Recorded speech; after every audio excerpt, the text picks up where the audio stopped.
statues of the commanders of the Holy League in Vienna's Museum of Military History. Among them, the princes of Saxony and Bavaria. Hermann von Baden also took part. The Austrian Emperor, Leopold I, appointed Charles of Lorraine as the Habsburg commander. Charles devised the brilliant plan to attack the Turks from the surrounding hills. But the King of Poland, Jan Sobieski, was named commander-in-chief. Autorem planu bitwy był Jan Sobieski, ale powstał on w wyniku korespondencji i narad króla z księciem Karolem Lotaryńskim, który był autorem planu podobnego. Fakt, że wojskami sprzymierzonych dowodził Jan Sobieski, był uzasadniony tym, że posiadał on największe osobiste doświadczenia w walkach z Tatarami i Turkami. In March 1683, Jan Sobieski and Emperor Leopold had signed a treaty of mutual assistance. In view of the perfidy of the Turks, who have broken the peace, all Christians are in danger. We therefore promise that each will support the other with his army in the liberation of Vienna or Krakow. With the Ottoman Empire threatening the Habsburg capital, the Austrian-Polish treaty was invoked. The princes of Baden, Bavaria and Saxony joined the Christian alliance. Venice and the Pope also supported it. Only France hung back. Louis XIV hoped that the crisis would weaken the Habsburgs.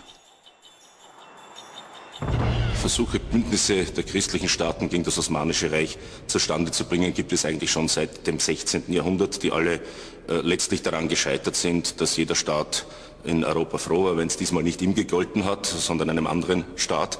Und außerdem hat man diesen Bündnissen auch ein bisschen misstraut. Daher ist es wirklich eine große Neuerung und eine sozusagen sensationelle Neuerung, als 1683 diese Heilige Liga zustande gekommen ist auf Vermittlung des Papstes Innozenz XI. Innocent financed the Christian campaign. The signal fires on the Kahlenberg that brought hope to the Viennese were also a warning to the Turks. They now had to fight on two fronts, against the Viennese in the city and against the armies of the Holy League in their rear. The 12th of September would also be a decisive day for Kara Mustafa. Die Zeit des Angriffs ist gekommen. Wir werden diese Ungläubigen in ihre Hölle schicken. Zieht nur einen Teil der Truppen aus den Gräben ab. Die Janitscharen sollen die Stellung vor den Wällen halten. Die Mine soll noch vor dem Abend gezündet werden. Allah wird unsere Feinde vernichten! During the night of the 11th of September, Kara Mustafa did withdraw some of his janissaries, but not all of them. His advisors disagreed, urging him to concentrate his forces and throw the whole of his elite guard at the Holy League armies. However, the Grand Vizier did not want to fight the crucial battle in the open. He kept the majority of the janissaries in the trenches, ready to exploit a breach in the walls. Discipline had been drummed into them since childhood.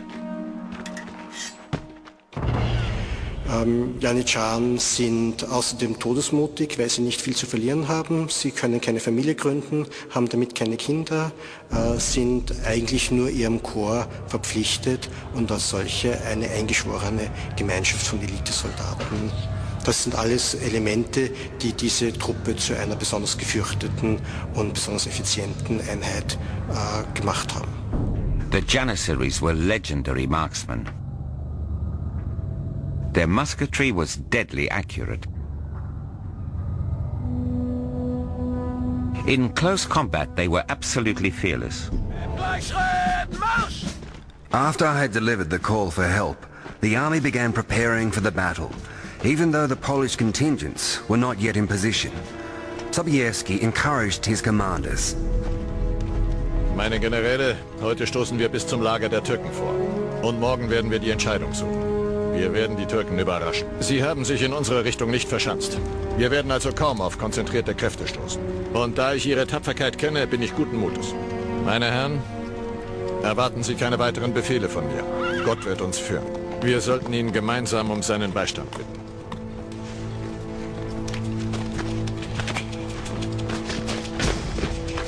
Then came the news that speeded everything up.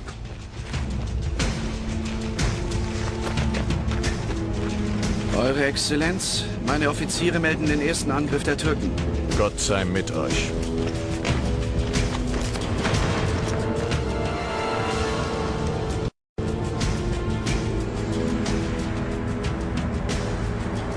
On the morning of the 12th of September, the Holy League army in two wings confronted the Ottomans and their advance battalions on the Kahlenberg.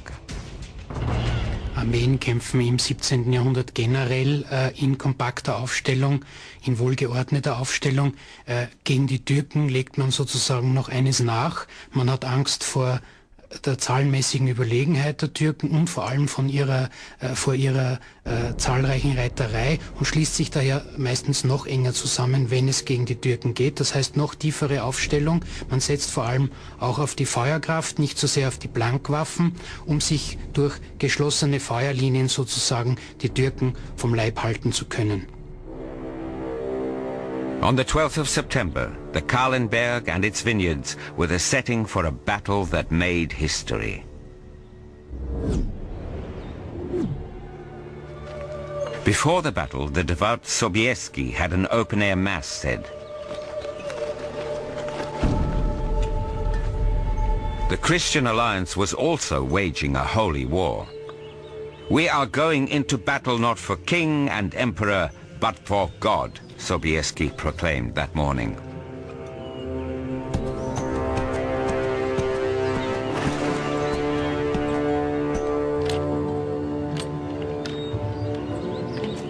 Charles of Lorraine was determined to be the first to fight. He wanted to lead the Austrian army to the attack, even without the Poles. May our Lord be praised. If it be God's will, may he grant us victory. With only a few infantrymen, the Austrian army stormed the advanced Turkish lines.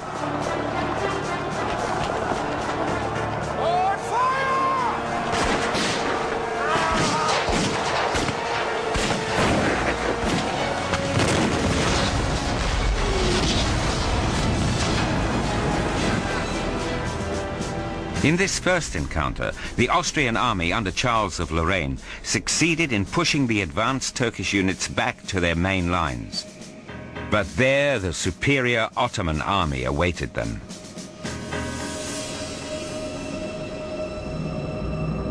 Vienna could not be liberated without the Polish army. The Turks knew that. Kara Mustafa had to take Vienna before Sobieski's troops could intervene in the battle. On my way back into the city, I tried to find out all I could in the Turkish camp. The mood everywhere was strangely lively. I had the feeling the Turks were also weary of the siege, but Kara Mustafa had ordered them to keep fighting. He wanted to explode the main mine that day and risk a general attack. Everyone seemed sure Vienna would be taken that very day. I saw Christian allies of the Ottomans at their morning prayers. They were being blessed before the decisive battle. There was no doubt in my mind. The day would be decisive, one way or the other.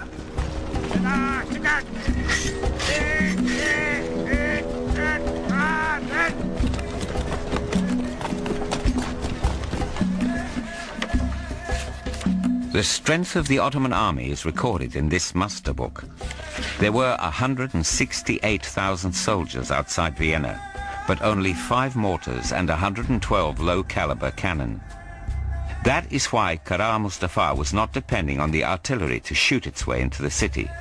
He was relying on sappers, 5,000 of them.